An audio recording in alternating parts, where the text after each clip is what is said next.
Boa noite. Eu que agradeço aqui, tá contribuindo aí com o projeto, né? Muito bom, muito bom. Bacana. Quando o pessoal vai conectando, Igor, eu vou passar um videozinho aqui, tá? E aí a gente volta aqui. Momento. Beleza.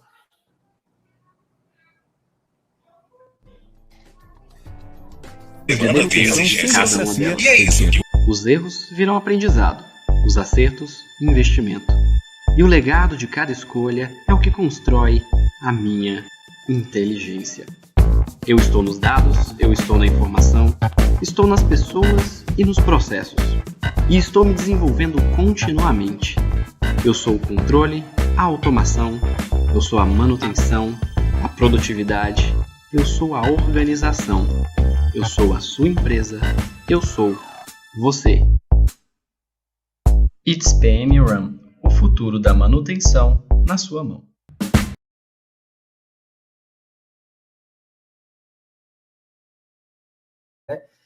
Meu nome é Igor Silveira, eu sou engenheiro mecânico. Na verdade, comecei um pouco antes no técnico em mecânica pela UFJF, em Juiz de Fora, que a gente estava batendo um papo aqui antes, né? Você passou por lá também, né? Passei. E depois eu fui para engenharia mecânica na UFSJ, Federal de São João del Rei.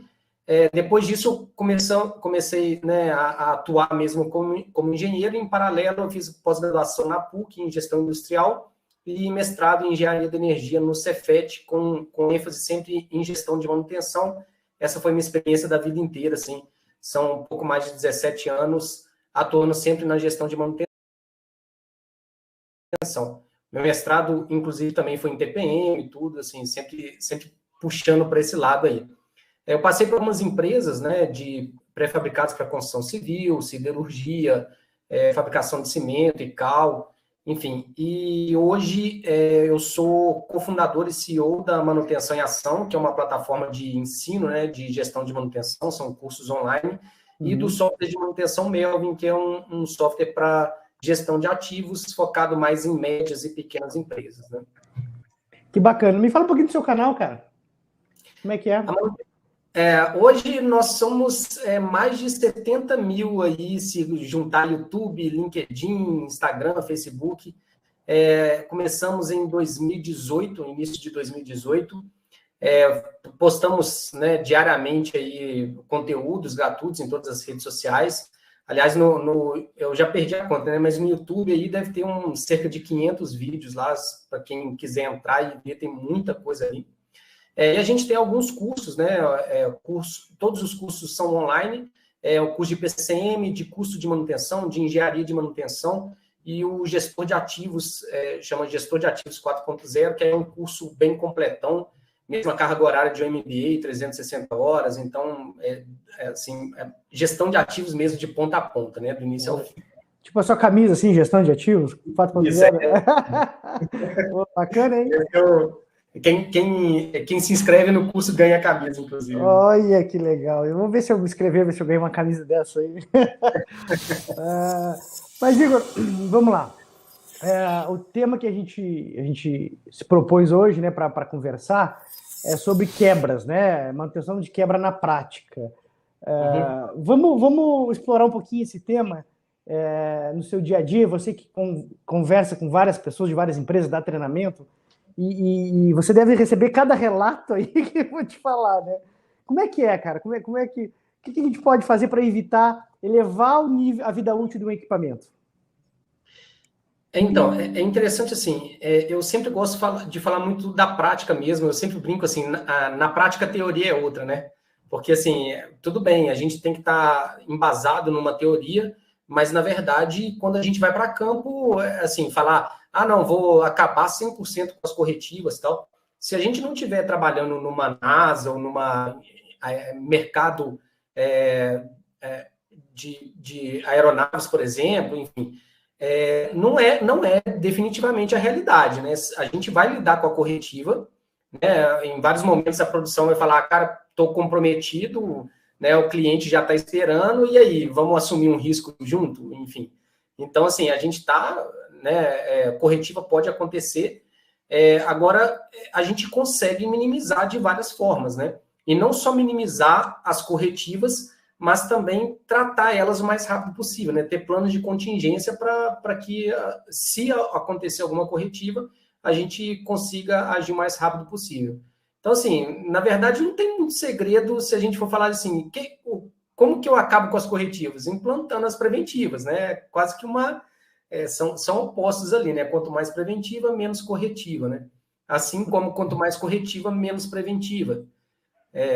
Tem uma outra frase de um dos nossos alunos, assim, ele sempre brinca, você não faz preventiva porque tem muita corretiva, ou você tem muita corretiva porque não faz preventiva, né? E aí vira aquela bola de neve, não consegue fazer preventiva por um motivo ou por outro, né? A rotina às vezes engole, e aí as quebras são inevitáveis, começa a acontecer mais, né? Mas, como eu falei, existem várias formas, né, de tratar isso, né? Bacana. Nós estamos colocando aí umas pesquisas, tá, pessoal? Fique à vontade para responder as nossas pesquisas aí. Cara, Igor, essa gestão de ativos 4.0, por que 4.0? Pela indústria, né? 4.0. Indústria 4.0, quarta revolução industrial. Assim, vou abrir um parênteses para chegar na sua resposta, mas assim, voltando lá bem antes, né? A primeira revolução industrial aconteceu lá em 1750, assim, mais em Londres foi o foco mundial, e aí começaram as primeiras máquinas a vapor, tudo. A manutenção naquela época era o quebra-conserta, né? A máquina quebrou, você vai lá e conserta. Veio a segunda revolução industrial, aí, com o começo da eletricidade, cerca de 100 anos depois, né? Cerca de 1850, ainda Londres ainda foi considerada assim, ainda o centro aí de toda a revolução. E aí veio com a eletricidade, petróleo, começaram algumas linhas de produção, automóveis, enfim. A terceira revolução também veio cerca de 100 anos depois, por volta de 1950, com a inserção do computador, né, tirar do papel e começar a tratar os dados de forma informatizada. Só que aí a quarta revolução já não veio 100 anos depois, né? Assim como a quinta revolução tende a ser muito em menos tempo, né? Então, cerca de 2010, aí, cerca de 10 anos atrás, a gente já começou a ter a quarta revolução industrial, que é justamente essa interação homem-máquina muito próxima, né? O Elon Musk, ele brinca assim, que o celular, ele já é uma extensão do nosso corpo, né? Nós já, de certa forma, nós já somos um meio ciborgue ali, né? Só a interface que não é muito boa e por isso a gente não consegue processar tanto. Mas a partir do momento que colocar um chip na cabeça ali, a gente vai começar a ter uma velocidade de processamento de dados muito maior e, inclusive, Elon Musk também está trabalhando nisso, né? Então, assim, o 4.0, o que eu vejo muito são, ainda mais quando se fala em manutenção, né? Quando se fala em manutenção em indústria 4.0, as pessoas logo falam assim, monitoramento online, sensores, em tempo real tal, mas pouco se fala da gestão no 4.0. E quem está trazendo principalmente essas tecnologias, né, Big Data, blockchain, inteligência artificial e por aí vai, são as grandes empresas de tecnologia no mundo. E essas grandes empresas, justamente, o que diferencia elas, principalmente da indústria, inclusive, é a forma de gestão, né? Elas funcionam como se fossem grandes startups ali, muito mais bem organizadas, menos burocratizadas, como você falou no aplicativo ali no vídeo, né? Busca menos burocracia, porque você ganha mais tempo, ganha mais eficiência, e pouco se fala, sabe, no 4.0 para gestão. Então, a gente fala justamente isso, assim, nós somos o inimigo número 1 da burocracia, sabe? Nossa missão é ser simples, ser prático, ser intuitivo, na forma de falar, na forma de aplicar na prática, né, o conhecimento que a gente passa. Por que eu instiguei isso, Igor? Até o Viola, um parceiro nosso, da Tupi, tá aqui, ele acabou de fazer uma pergunta, como fazer as preventivas serem eficientes? Por que eu estou te instiguei do 4.0? Porque eu ouço muito isso. Pô, Alexandre, a minha fábrica aqui não está nem na 2.0, não tem nada. Mal um CLP lá, um controlador lógico programado. Então, eu te instiguei exatamente isso para a gente começar a fazer esse bate-papo. E aí o Viola vem com essa pergunta, como fazer as preventivas serem mais eficientes?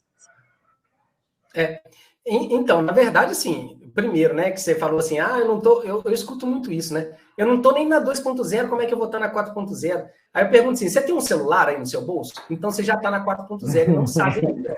Porque você traz como solução, né? É justamente o que a 4.0 traz muito, é o tempo real. Então, assim, real time, né, o tempo todo ali, a tomada de decisão é mais rápido e tudo.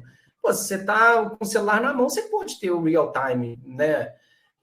Então, eu acho que o 4.0 é uma questão só de adaptar algumas coisas, não precisa ser a tecnologia top do mundo em tudo, né?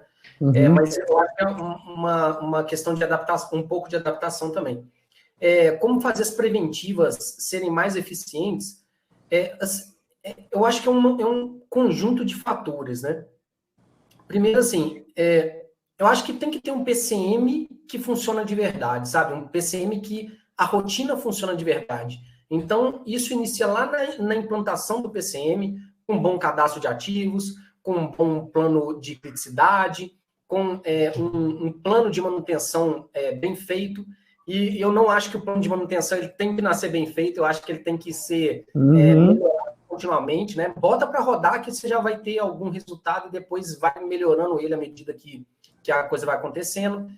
Então, assim, eu acho que é uma soma de fatores. Mas se for assim, para listar o que eu acredito que seja o principal, principalmente para mim, é ter uma programação semanal muito bem feita. Um mapa mesmo, mais do que um mapa, um Waze, assim, sabe? Um negócio muito bem feito. Previamente, né, na semana anterior, então estou falando que o cara está fechando quinta, sexta-feira, por exemplo, está fechando hoje, amanhã, a programação inteira da semana que vem, com todo, né, dividido todas as ordens de serviço, por pessoa, por horário, etc. E mais do que isso, né, ter plano, ter estratégias de que, por exemplo, não sei se Tupi é Cimentos Tupi, deve ser? Não, é siderúrgica, né? Siderúrgica. Então, tá bom, por exemplo, né? Foi programada uma parada do alto forno, por exemplo. Não é muito comum, mas enfim.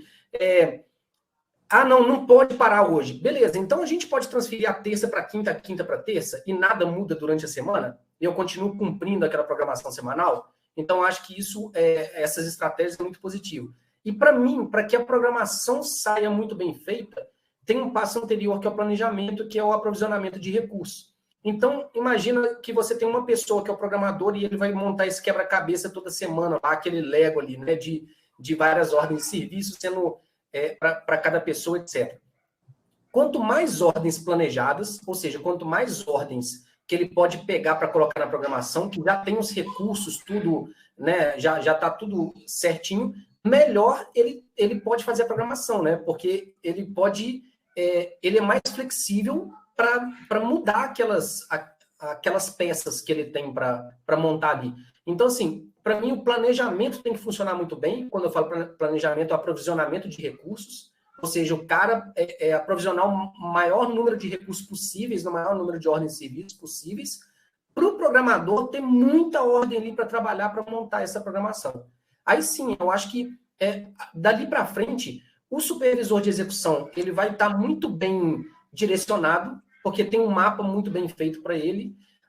A estratégia está muito bem feita, então, assim, se coisas acontecem no meio do caminho, que a gente sabe que a prática acontece isso, e mesmo que coisas aconteçam, a gente está muito melhor preparado para mudar alguma coisa ou outra, né, ali no meio do caminho, para conseguir fazer acontecer. Eu acho que, principalmente isso, sabe? Eu acho que, às vezes, a preocupação das pessoas é um pouco técnica demais, fala assim, nossa, mas o plano de manutenção tem que ter esse detalhe, outro, tal. E a primeira pergunta que eu faço é assim, está sendo cumprido? Porque não adianta você ter o melhor plano de manutenção do mundo se ele não está sendo cumprido. E, para mim, o cumprimento, ele parte muito de uma programação bem feita. Então, assim, é uma soma de fatores, né? A gente poderia ficar semanas aqui conversando, mas eu acho que os principais são esses, sabe? Isso é interessante. O Viola até me corrigiu aqui, que é fundição. O plano não pode ser estático, na minha visão, tá Igor?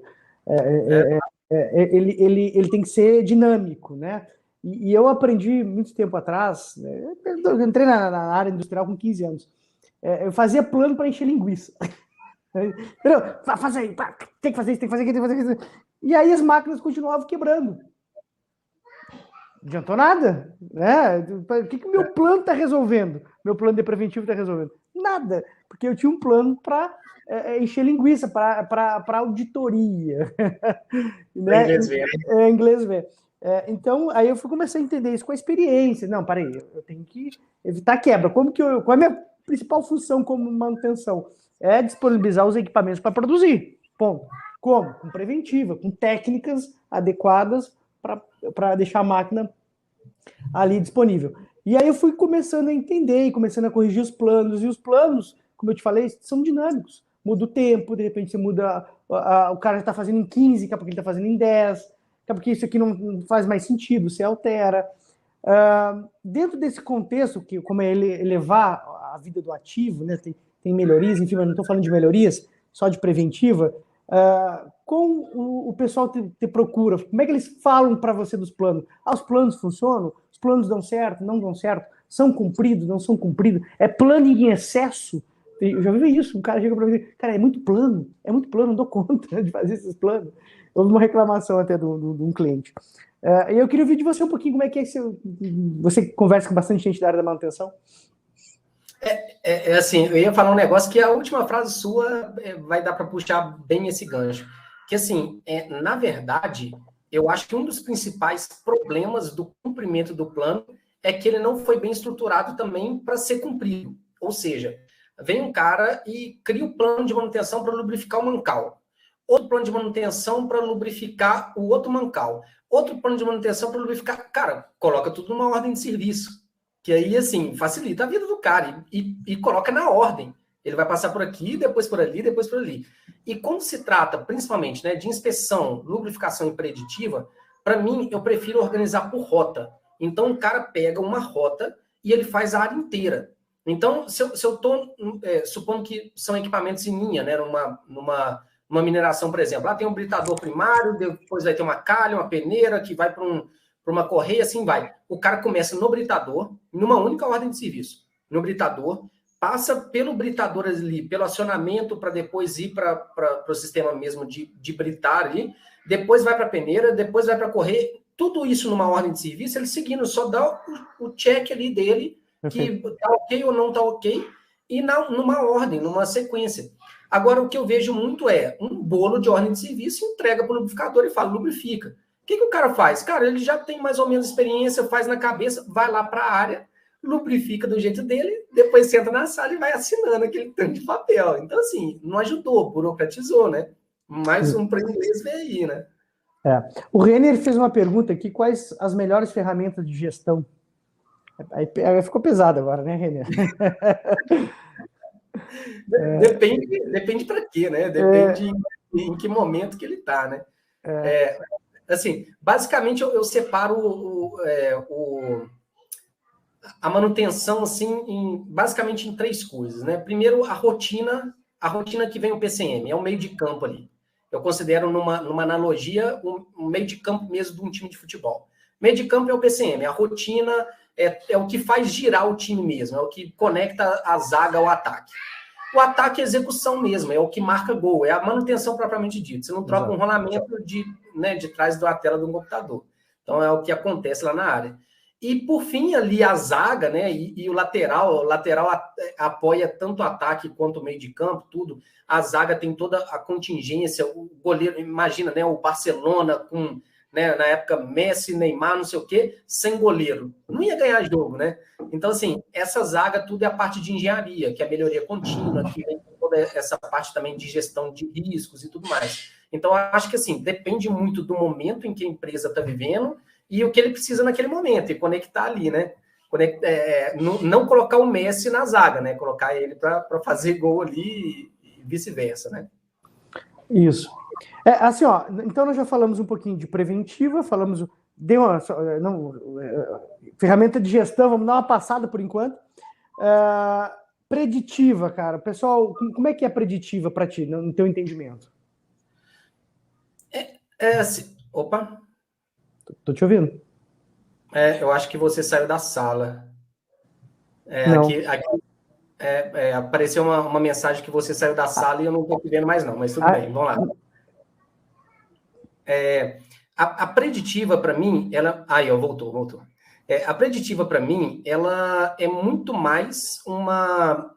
As pessoas associam muito mais a preditiva à tecnologia. Eu associo muito mais a preditiva em conseguir medir pontualmente, medir mesmo, não, então não é sentimento, é uma medição, e você acompanhar essa tendência numa linha de tempo e conseguir, de alguma forma, projetar o futuro. Por que eu estou falando isso? Por exemplo, em fábrica de cimento e de cal que eu trabalhei, a gente acompanhava o desgaste dos rolos e mesas de moinhos de rolos que moía ali a farinha, no caso do cimento, ou combustível sólido, por exemplo. Como que a gente controlava? Cara, por um paquímetro. A gente tinha uma chapa que era moldada no molde ali do rolo da mesa. Semanalmente a gente vinha com esse gabarito e media ali, tinha uns pontos do gabarito, media com um paquímetro mesmo, um desgaste. E a gente acompanhava esse desgaste. E a gente projetava o futuro e falava, vou chegar no desgaste máximo em tal data, então vamos trocar antes. Isso não deixa de ser uma preditiva, mas eu não estou fazendo análise de vibração, tomografia, nem nada disso.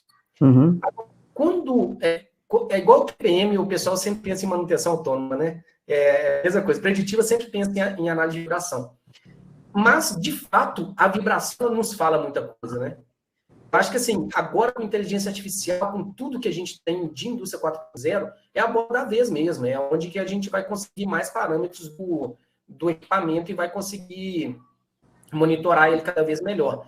E mais ainda, agora com a vibração, junto com termografia, junto com parâmetros de processo, como pressão, temperatura e por aí vai, a gente vai conseguir também ter um diagnóstico muito mais preciso, né? De trabalho e tudo. E era caro também, né? As câmeras termográficas antigamente eram muito caras, né? Eu lembro, era um absurdo. Hoje tá fácil os instrumentos aí, né? Para ajudar no dia a dia. A câmera termográfica vai ser um instrumento básico ali do inspetor, inclusive, né? Exatamente. Bacana. Agora, assim, interessante. Nós falamos de preventiva, falamos de preditiva. Agora, falando um pouquinho de gestão ali que o Renner falou, você tocou em TPM. Eu tive a oportunidade de ser líder de pilar, né, de TPM. Fui de manutenção autônoma, mas fui de manutenção planejada também, né? Manutenção, só acha que manutenção TPM é manutenção autônoma. Não é. É muito mais. A filosofia é muito maior do que isso, né? Inclusive, a gente já trouxe aqui para falar de TPM, já a Juliana, né, da Influir, enfim, teve outros convidados falando de TPM. Mas, Igor, que eu te falo o seguinte, cara, funciona, traz resultados, não tenha dúvida disso, né? É fantástico. E aí eu te pergunto, agora eu vou tocar numa ferida. Eu tive a oportunidade de trabalhar nos dois lados, tá? Eu trabalhei 15 anos na área de manutenção e eu acho que 6, 7 anos na área de produção. E quando eu estava na manutenção, eu tentava jogar tudo no operador. Quando eu estava na área de produção, eu tentei jogar na área de manutenção. Entendeu? Um tocando na ferida do outro. Agora, eu pergunto para ti, nas suas conversas com o pessoal aí no YouTube, o pessoal reclama da produção? Ele é o operador ainda o responsável? É o operador o responsável? Tem tudo, né? As armas estão na mesa, né? Eu acho que assim, os maiores desafios estão nas interfaces, né? Até dentro do próprio setor de manutenção, interface planejamento e execução, interface função planejamento, função programação, todas as interfaces é onde que é o maior desafio. E para assim, interface, manutenção e produção e manutenção e suprimentos, meu amigo, tem que assim, muita gente pergunta assim, como é que você fazia assim?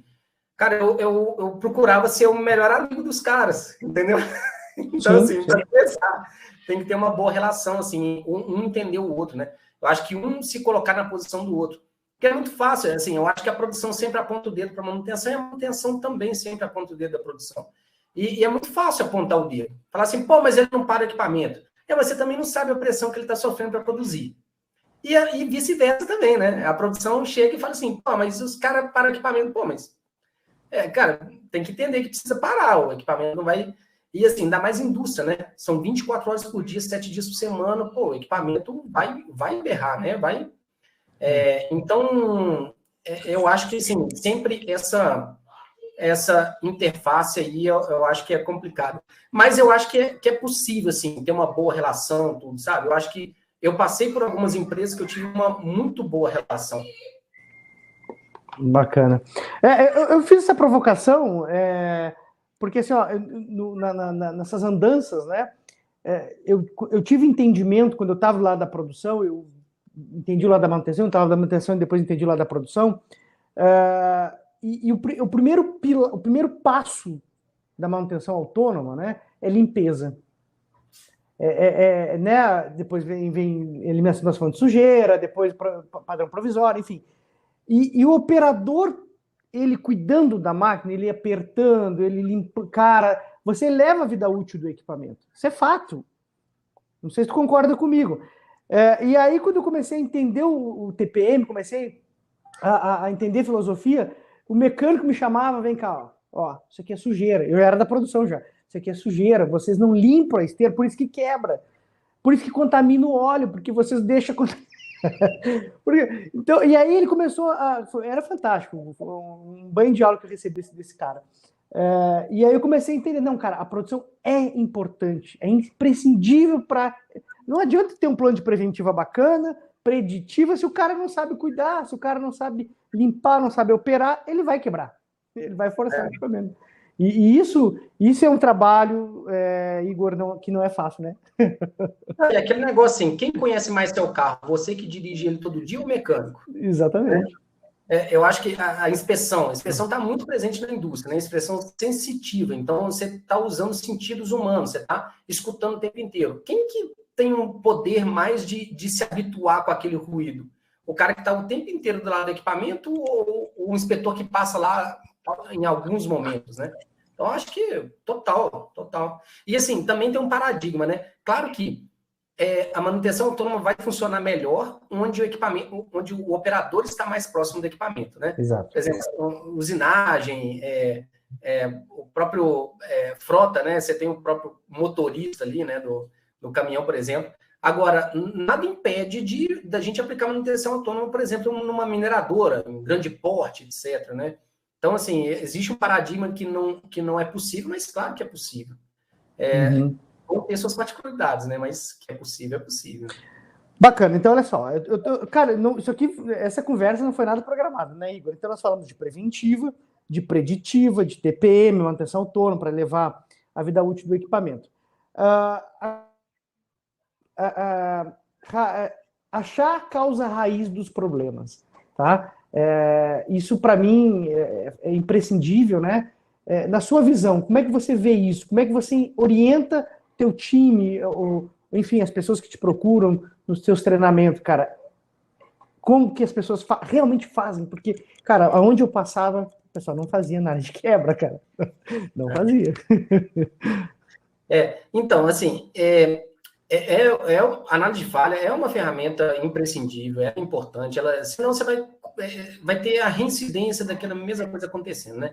Mas também, como todas as outras ferramentas, eu acho que tem um momento certo de ser aplicado, né? Por exemplo, a empresa não tem nada, não tem nenhum plano, não está rodando a rotina, está aquele negócio meio bagunçado. Aí vai e quebra o redutor.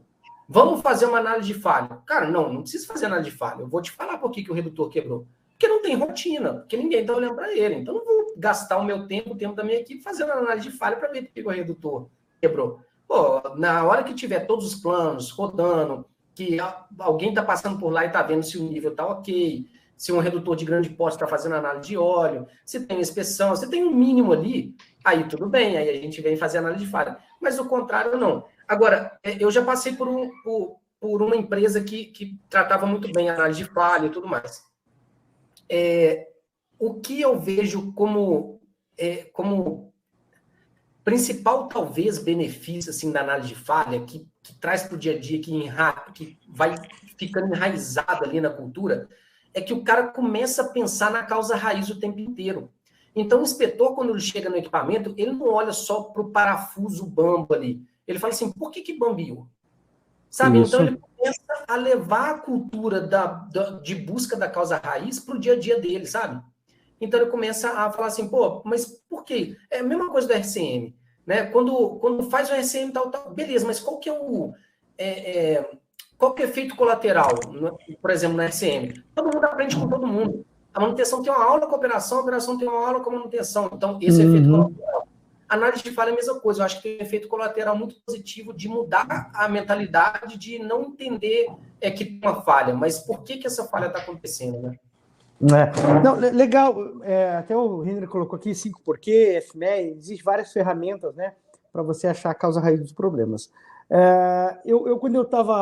Quando eu saí da área do frigorífico e fui para a área de bebidas, o gerente de manutenção, ele me colocou, já estava como engenheiro de manutenção, ele me colocou para ser o cara para puxar as análises das quebras. E eu não entendia nada de bebida, eu fiquei 15 anos em frigorífico. E aí, tá, beleza, mas eu sei o método, eu sei como faz, né? Então eu vou aplicar. Então eu chamava o operador, chamava o técnico, nós sentados começava a fazer.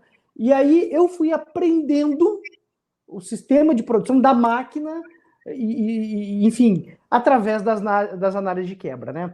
E aí explica para todo lado. Você altera o plano de manutenção, você altera o plano de inspeção, plano de limpeza do operador, sobra para todo mundo, né? Eu acho muito bacana. E isso traz conhecimento também, né, Igor? Não sei se tu concorda comigo. Com certeza.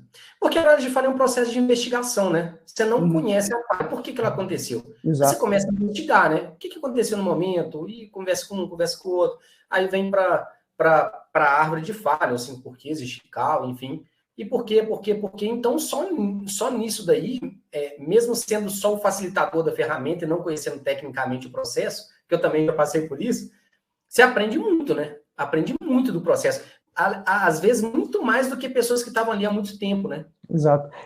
Mas assim, ó, eu sempre falava, é prática. Se você... Cara, não querem fazer, porque você tem que usar o raciocínio. Você tem que... É desgastante, você tem que pensar por quê, enfim...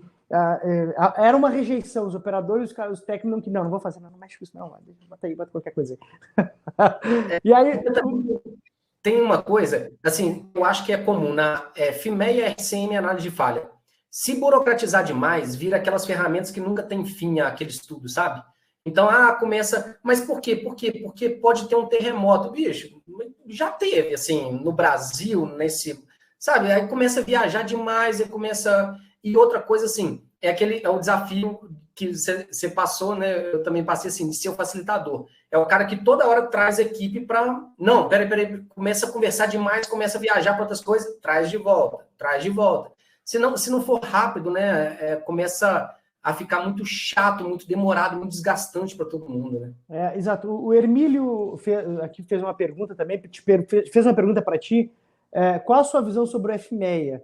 Né? Eu uso e acho uma excelente ferramenta, tá? Então, por favor, pode responder ele aí. Já respondeu, né?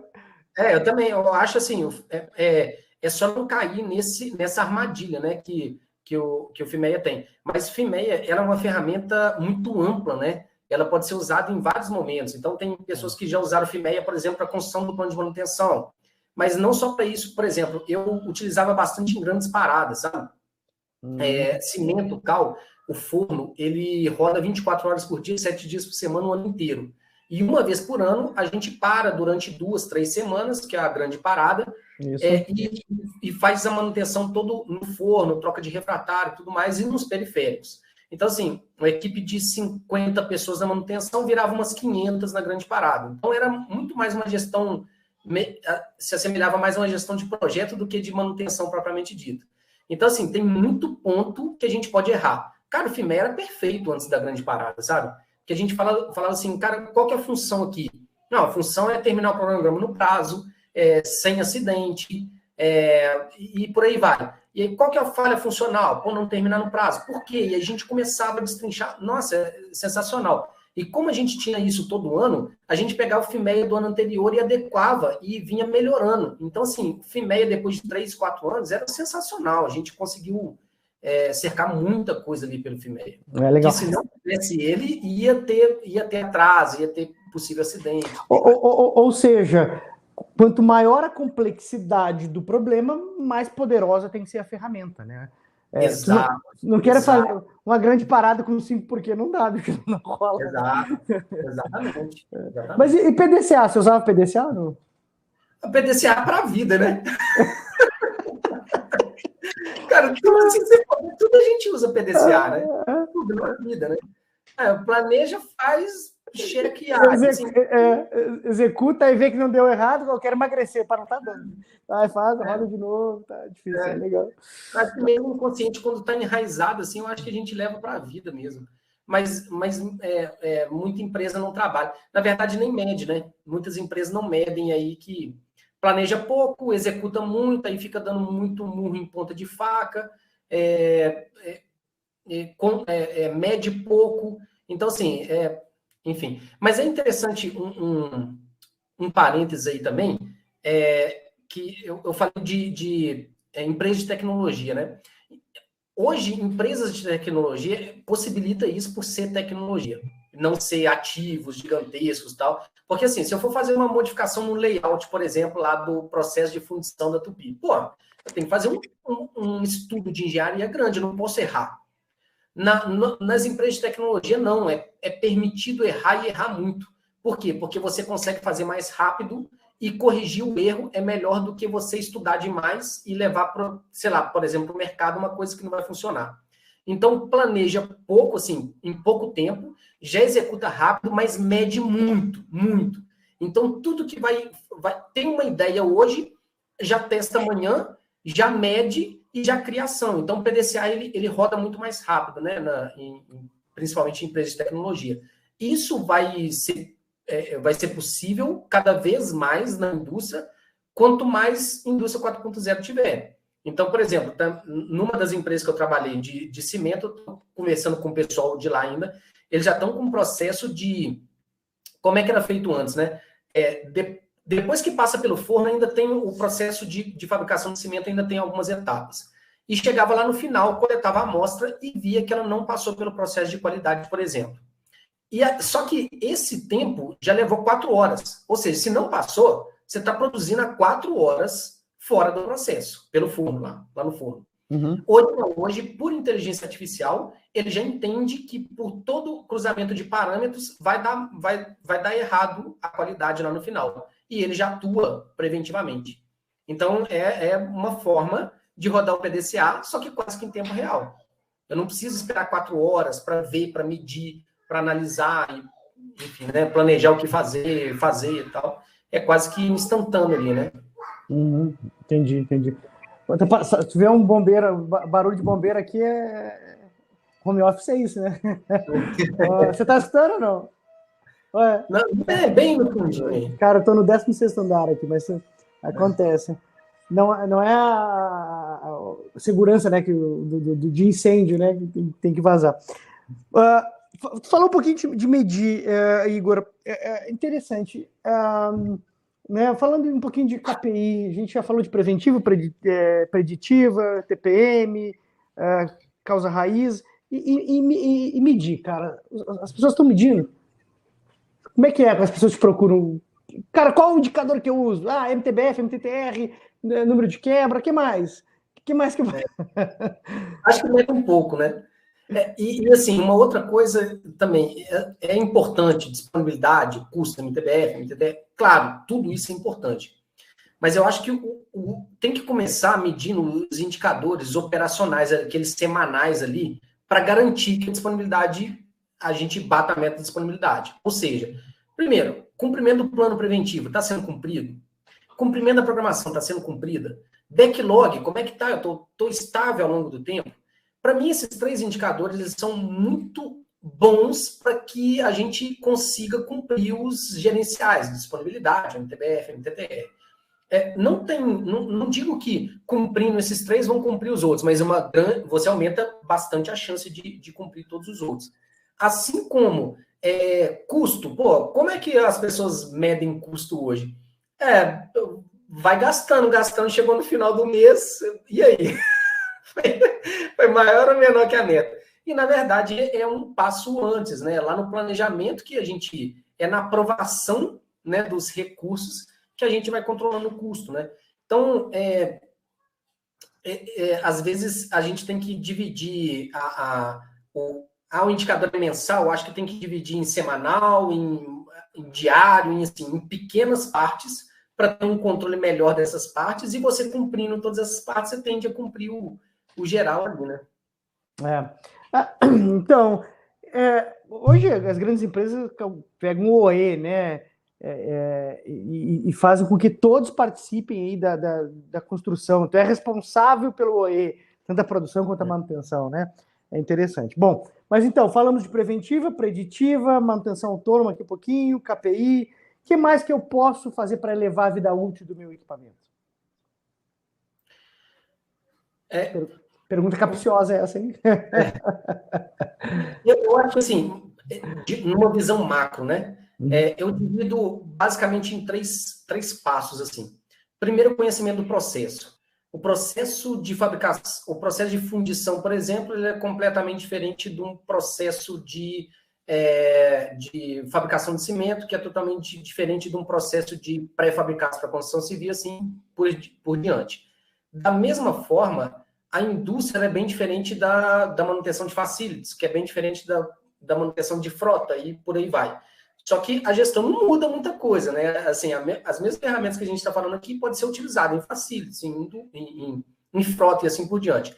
Então, em qualquer nível de função, vamos lá, mecânico, eletricista, inspetor, técnico preditivo, planejador, engenheiro, supervisor, gerente, todos os níveis, para mim, ele tem que ter o conhecimento do processo produtivo. Isso vai ajudar... mas o que isso tem a ver com as quebras, né?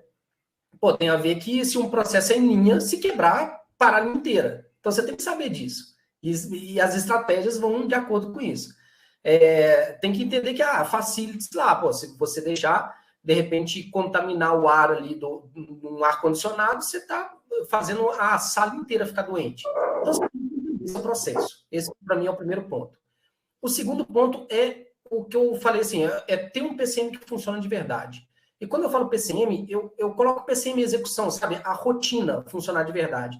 Então, implantar e fazer a coisa acontecer de uma forma que vai funcionar toda a rotina ali de planejamento, programação, execução e controle. Tá bom, tendo isso bem feito, vem para o terceiro passo, que se você continuar na mesma, você vai piorar. O que eu quero dizer é, ou você está melhorando ou você está piorando. Numa linha reta assim, eu não acredito muito nisso. Ou o que era excelente hoje, amanhã não vai ser mais. Então, entra no terceiro processo, que é justamente o PDCA, que eu gosto muito mais de falar do CAPDU, né, do TPM, né, o PDCA começando pelo C. Né? Pelo C. Então, eu meço. Eu não planejo primeiro. Primeiro eu meço, depois ágil, planejo e executo. Então, o terceiro passo ali, melhorar continuamente o processo, que é justamente a análise de falha. A análise de falha não está na rotina do PCM, ela está numa melhoria que é o que você falou, espirra para todo lado. Então, espirra num melhor plano de manutenção, espirra num treinamento para o cara que não tem, espirra numa melhoria no equipamento, e por aí vai. E que, de repente, somente com o PCM, somente com a rotina, por melhor que ela seja, talvez você não vai conseguir isso, essa melhoria, assim, né? Então, para mim, essa melhoria contínua é o terceiro passo. Então, para mim, numa visão macro, seria isso. E detalhe, eu falei lá, né? No primeiro passo, assim, então, todos os níveis hierárquicos. No segundo passo, está uma coisa mais da gestão. Então, mecânica, elétrica, civil, não participa tanto da rotina ali do PCM. E no terceiro passo, nessa melhoria contínua, a gente já está falando mais de uma supervisão, de uma gerência, de um nível hierárquico maior também, inclusive para prover os recursos, né, que a equipe precisa, né? Eu acho que, assim, claro que, né, dentro disso, não vou falar muita coisa, mas numa visão macro, eu acredito esses três passos aí, eles estão bem... O primeiro passo eu achei interessante, conhecer o processo, acho que é fundamental, né, para todos, né?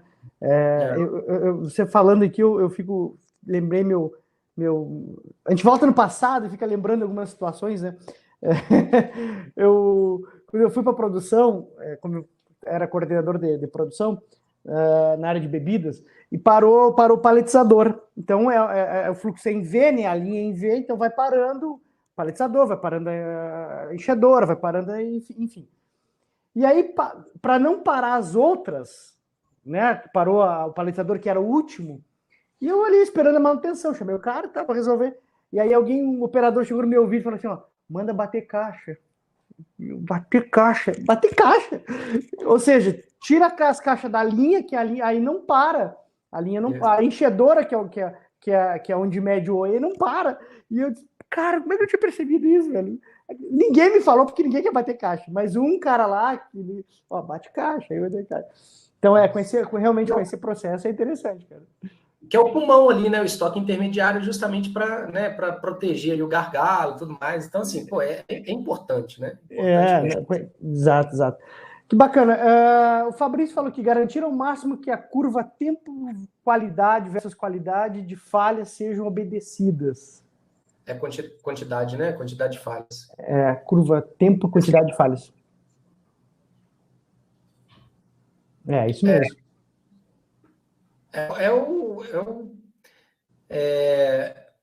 Está muito relacionado ao MTBF, né? A confiabilidade que pouca gente para pensar que confiabilidade, né, é a confiança que a gente tem no equipamento dele não parar, né? Tá ligado à palavra confiança. É isso aí, eu acho que de outra forma ele falou, né? Tempo versus quantidade de falha. Né? E você vê no mercado aí, Igor, sobre confiabilidade, não? RCM aí? Muito pouco. Eu acho que assim, ela está mais elitizada nas grandes empresas. Porque assim, também, né? As grandes empresas, elas tendem a ter ativos muito mais caros, que você consegue investir mais em mais gente, em mais pessoas qualificadas, em mais tempo da equipe para estudar e tudo mais, porque a RCM leva tempo.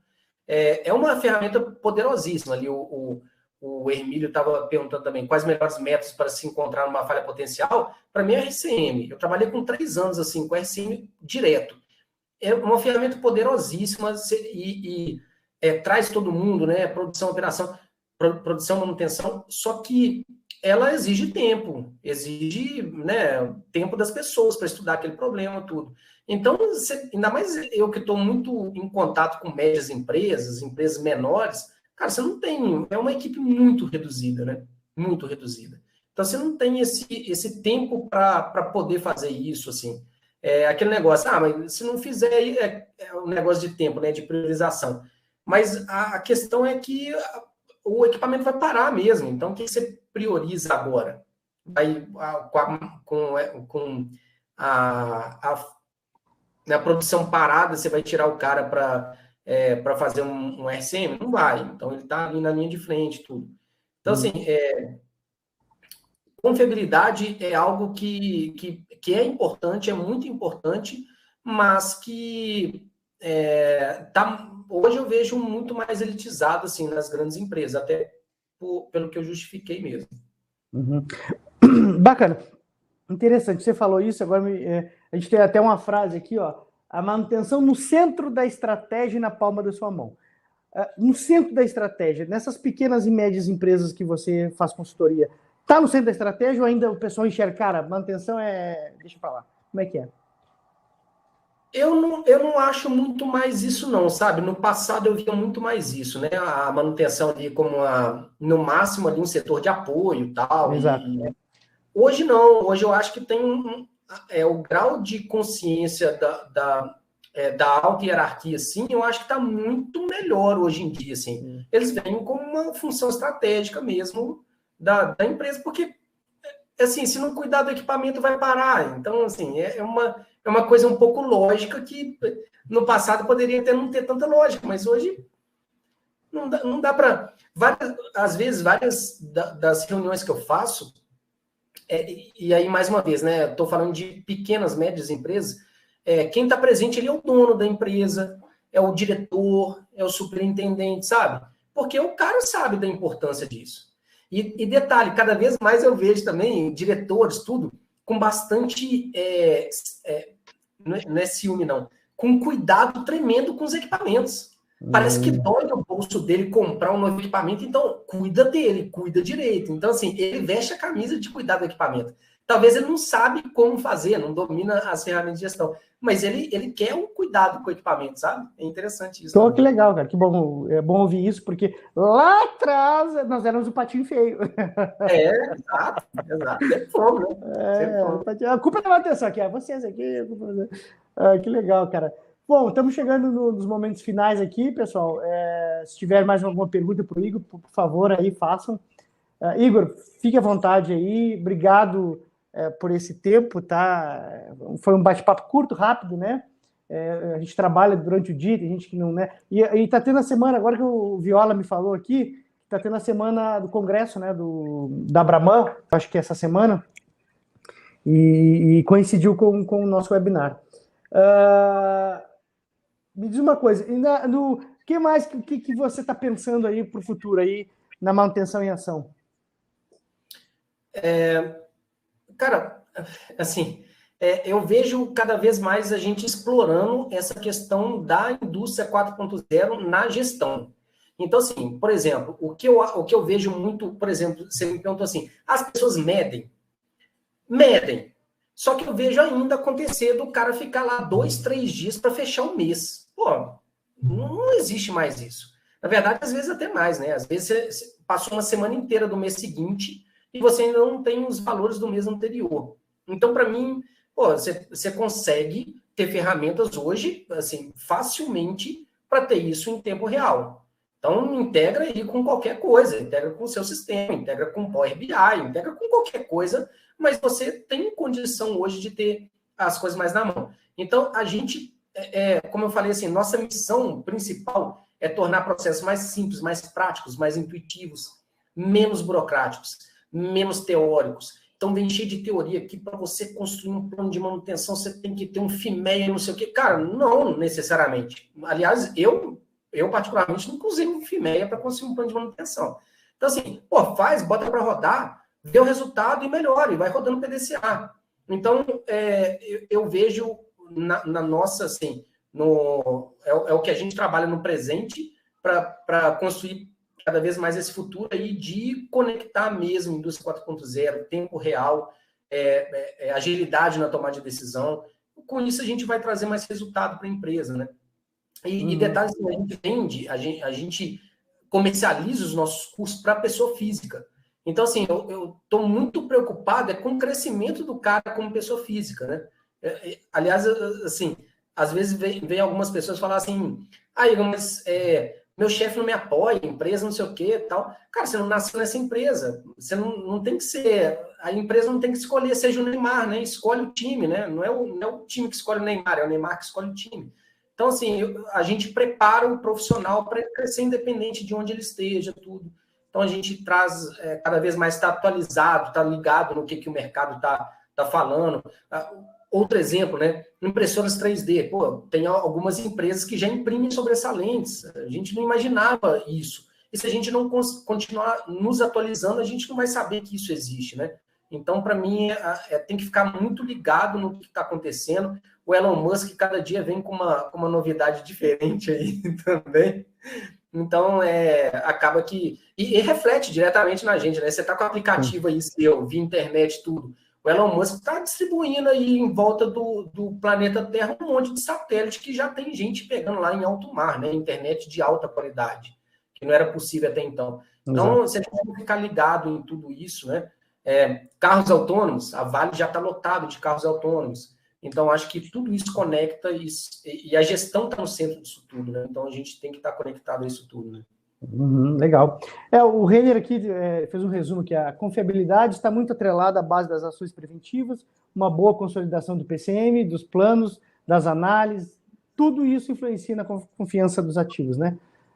Isso mesmo, exatamente. Igor, chegamos ao final, uma horinha aqui de bate-papo, quero te agradecer em nome da ITSS por participar conosco aí desse evento, tá? Foi bem informal, bem dinâmico mesmo, tá? Muito obrigado pela sua disponibilidade. Estamos abertos aí, cara, qualquer coisa, nos procure, né? Vocês podem acessar nossas redes sociais, né, da ITS Tecnologia, e realmente muito gratidão aí em nome da ITSS por estar aqui comigo, cara. Bacana mesmo. Eu que agradeço, como eu falei, eu sempre gosto de trocar experiências, assim, eu acho que é sempre válido para todos, né? Para mim, para você, para todos que estão assistindo aqui, eu acho que a gente enriquece, né? Nos enriquece com isso. Então, eu que agradeço mais uma vez e também estou à disposição aí, qualquer coisa é só nos chamar. Bacana. Pessoal, muito obrigado a todos aí pela participação. Até o próximo mês, estamos vindo com novidades aí, hein? Teremos mês que vem, nós vamos ter um evento bacana aí. Igor, Tchau. Muito obrigado, cara. Valeu. Um abraço. Vou botar aqui um videozinho para terminar aqui. Valeu.